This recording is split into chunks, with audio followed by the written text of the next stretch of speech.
Hey guys, I'm Ryan. I'm Hunter. And we are Manus Defense. Today we're actually going to take a look at a new handgun that I purchased. And before we get into that, go ahead and talk about what we've already got here. As you guys have seen in some of our photos and videos, this is my main carry combat firearm. This is going to be Lionheart Mark II, LH9N Mark II. Ryan is a big fan of Sig Sauer, which is part of the reason why we're doing this video today. This is his P226. It's a Mark 25 with Talon, silencer code barrel. This one's pretty tricked out. This is a great gun, but today we're going to talk about a little brother, little sister. Yeah, little brother, I'd to say. this gun. Yeah. So I'm going to let Ryan take over since he's the one that this is his baby. All right, so I decided that I wanted to get another Sig this year, and I was waiting and hoping to get a Sig Legion. I wanted a 229. But with that being said, the Legion is a little bit wider, right? And so, with that being a double stack, I wanted something thin. Well, Sig re-released the 225-A1. This is a single stack 9mm. It's very updated in terms of just the overall look they've been offering, especially with the Legion series. Most people, by just looking at this, would think this is a Legion in itself. Now I'm going to lay it here so you guys can take a look. Alright. So, 9mm, single stack, has night sights or contrast sights as your option. Comes with the black G10 checkered grips, so they're really great when it gets slippery. And also, as you can tell, the controls on it, so the decocker and the slide release, are much thinner. They're bigger, but they're thinner. And so, it's a little more low profile in terms of snag, so they're not going to get as snagged as the older controls would get, but they are very flat, so they're almost hard to get to sometimes in a sense.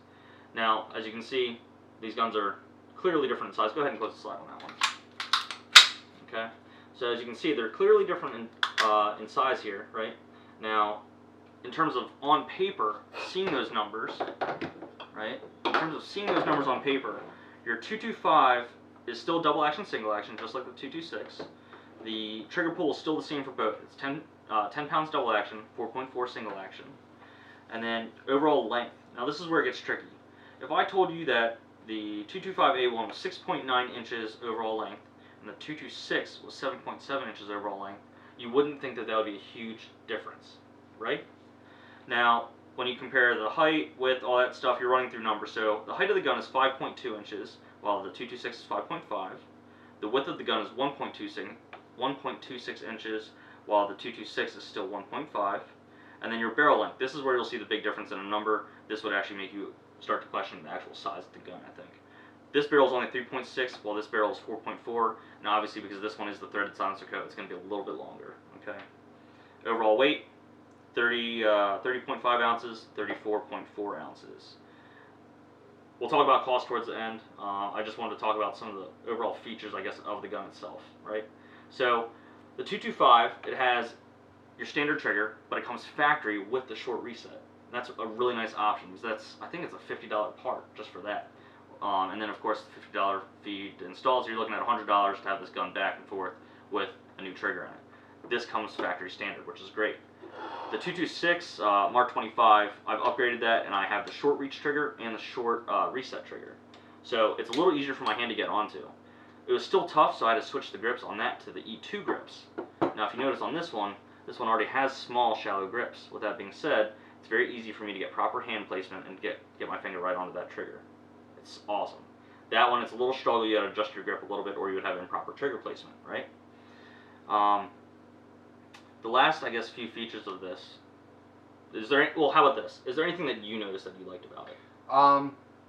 The feel of the grip on this. I'm a big fan of the width of the grip on this. Get it low in the camera. The width of the grip is real nice on this. I'm a bigger fan of having narrow grips. I feel like I get a much better purchase on a firearm when I have a narrow grip. The texturing of this is very aggressive. It reminds me of another gun, and I can't remember what it is right now. But it's aggressive, but it's not too aggressive. It's very comfortable. From my time shooting it, I think the only thing that I don't like is the full two-stage trigger pull. Right. But So the full trigger pull on this thing, it is 10 pounds, just like any other Sig pretty much. But this one is super stiff. We've put around 300, 350 rounds through it already of brass 9, and it runs great. It's just that the double action is super stiff. It's super brutal to get through. I mean, it's a guaranteed hit. You know that you're doing it. So with that being said, you could probably run a burst carry or something with this if you were going to run this on a holster. But the single action is still a dream on this thing. Yeah. It shoots real tight groupings all the way out, 10, 15 yards, whatever we were just warming it up with. And we even had a female shooter try it out. Yeah. Hunter, do you want to go ahead and we'll have you do a quick interview and get thoughts on that? Yeah. Cool. We're going to take a moment. We'll interview our guest shooter.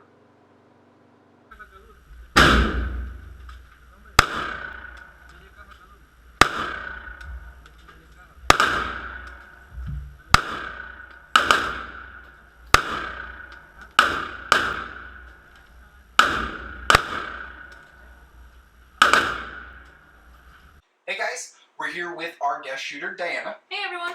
Diana got the opportunity to go to the range with us and shoot me and Ryan's primary combat weapons, as well as his new 225.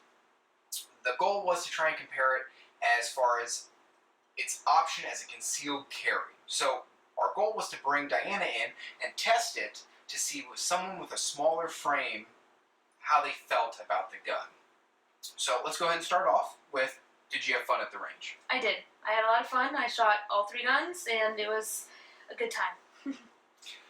With the 225, right off the bat, style, looks, feel. What'd you think? It was a good look. I liked the gun. The grip was good. It was a good soft grip, so it wasn't uncomfortable at all. It was a good comfortable grip, so I enjoyed it. The gun, since you got to shoot what was like a spectrum of different types of triggers today, everything from Ryan's 226, which is completely tricked out. It's it almost scares you. It's such a short pull. Oh, yeah. It scares me at least. The Lionheart, which is kind of a factory out of the box style trigger, and the 225, which actually has a short pull in the single stage and a long heavy weight in the double action. So, what did you think of the 225 trigger? I would say the trigger on the 225 was a bit tough. As you just mentioned, the double action pull was just getting that pull all the way through was a bit tough for me. But then once that was done, I was able to, easily shoot it with the first action. Nice. For those of you out there who aren't familiar with this, most guns, real quick, safe. Safe? Most guns that are hammer style guns have single action and double action, depending on what they are. Some will be single action only, some will be double action. So, how best to explain that is, when the gun is in battery, but it's your first round and the hammer is down, you normally have what is a very long, hard pull to the rear. It's a safety measure.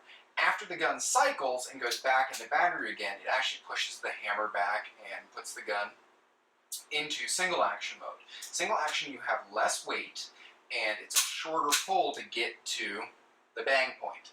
So with that, we're going to swing into the next question, which is, for the size of the gun, would you use it as a concealed carry? For its size, I personally wouldn't, because I am more of a petite female. I would say I'd probably use it more in an open carry style, because concealed carry, having it either in the front or the back as we tested, it was obvious, it was showing through my shirt and everything, so I'd probably use it as an open carry and then go for something a bit smaller for concealed carry. Who would you recommend this type of gun for? I mean, I would recommend it definitely for women who are taller than me, bigger frame than me, things like that, because they'll probably feel more comfortable with it, and like I said, being smaller, I definitely would go smaller, even though this is already small to the guys. It's not for me, so, but yeah, I still think it's a good gun for a woman, so. Cool.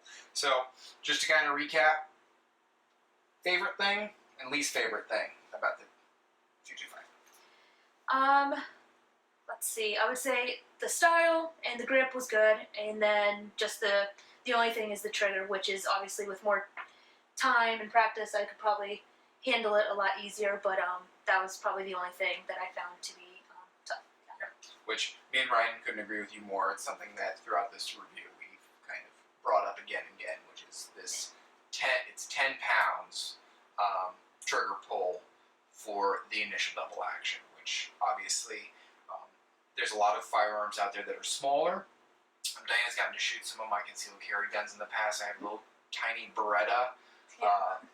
Even that, it's one of those things that there are certain mechanical options that are out there that make it easier for someone that doesn't have the not dexterity but hand strength to manipulate some of that stuff out there. And I know even for me, trying to do the 10-pound pull right off the beginning was just murder, trying to keep it on point, which getting the first round out safely and accurately is very important. So that's the one thing that I would ding on it as well. So, anything else you want to add? No, that's it for me. Sounds good. We're going to jump back to me and Ryan, wrapping up our review of the 225. Bye, guys. Hey guys, we're back. We want to thank Diana for coming out and shooting with us and giving this a whirl. This gun, I have to say, I got to run this gun. I'm a big fan of this gun. I think it's really nice. For me, I am southpaw.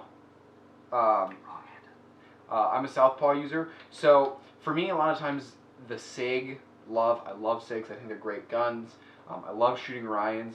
I would never buy one. I feel that a lot of the extra tools and manipulation points that you can use on these are really lost on me, and it's a depressing moment.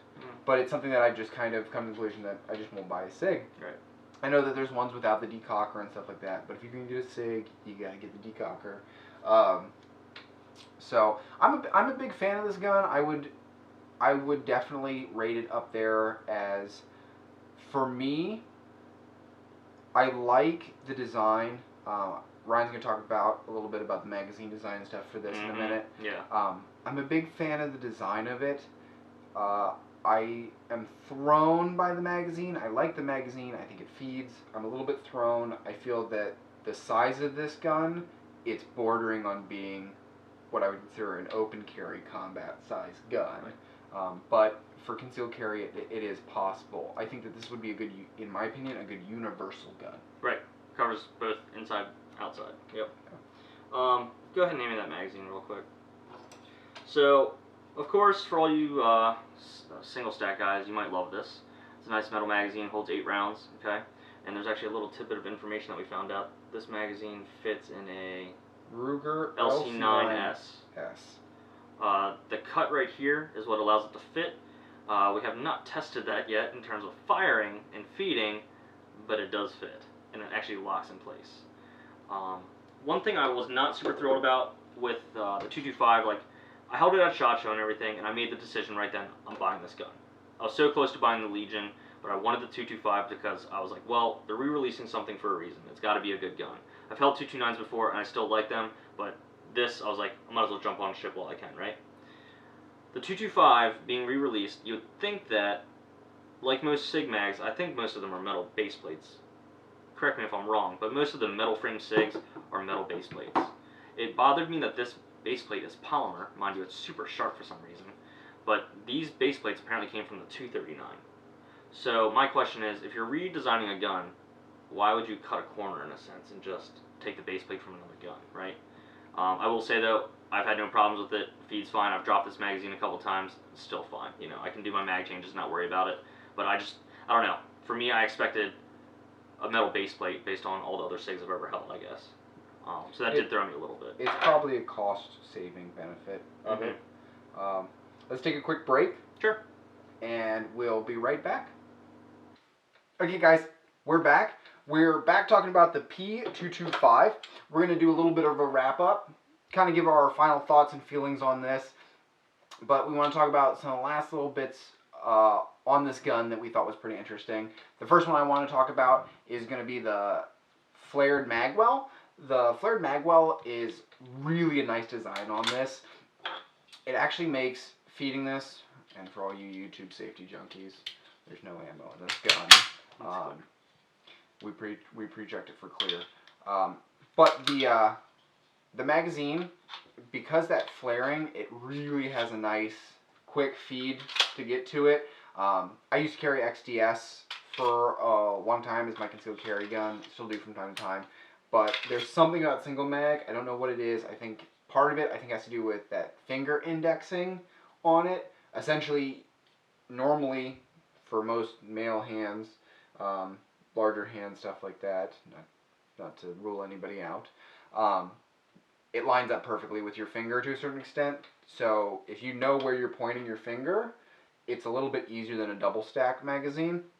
So being able to snap your hands and feed in, even if you're a little bit off, it's going to help get it in there, which is a really nice feature of this magwell.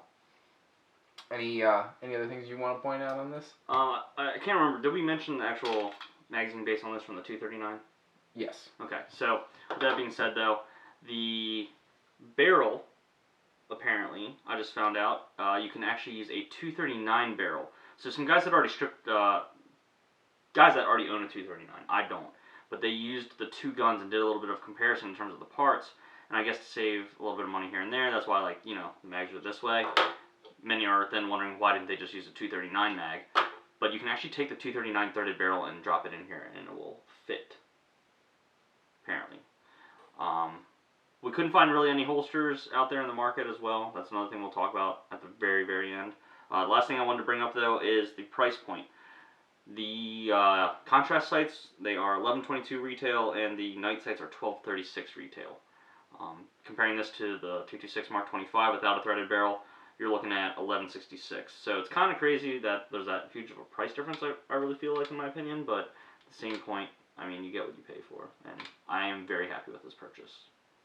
And then in terms of holsters, because of how stiff this trigger is, you could pull off, what is it, the Versacarry, or maybe even the Vanguard.